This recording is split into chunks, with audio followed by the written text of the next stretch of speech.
Here at Chrysler Motors Automotive Operations, research has been proceeding to develop a line of heavy-duty transmissions that establishes new standards for reliability, durability, and quality.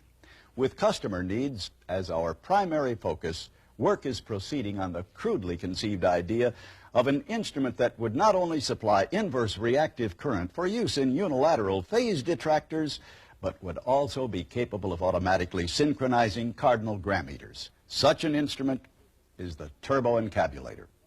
Now, basically, the only new principle involved is that instead of power being generated by the relative motion of conductors and fluxes, it's produced by the modial interaction of magneto-reluctance and capacitive diractance.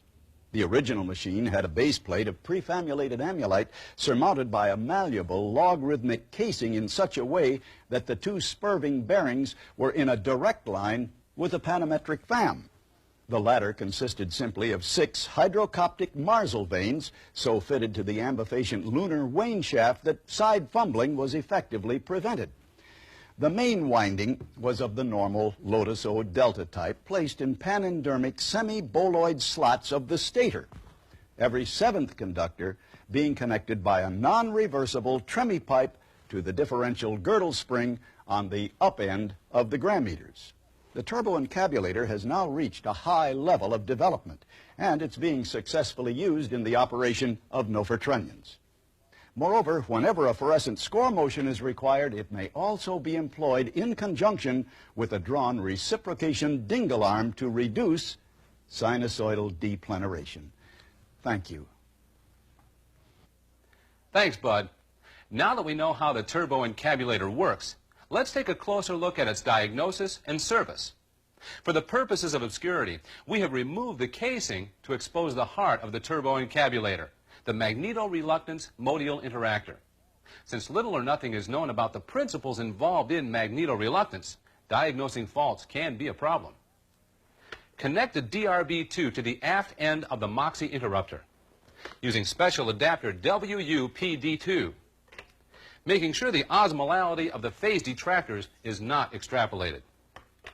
Begin the test by selecting model year, transmission systems, and turboencabulator run test. If there are any system faults, they will be displayed in secret code on the DRB2 display. It's a simple head code. Anyone can catch it. The most common fault is sigmoid rumbling below the belt line, which the customer will refer to as a burping or even a hiccuping noise. To service this fault, refer to the Turboencabulator Diagnostic Procedures Manual and Songbook and perform test TE10. Using the Geiger scale on the DRB2, measure the Roentgen output of the capacitive reactance flux muster. If it is above 10 RGs, replace the unit.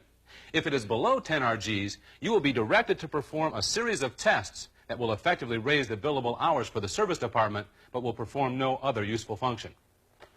All other faults should be treated as if they do not exist, and the customer should be told that the burping or hiccuping is normal and is caused by too much gas in the fuel system.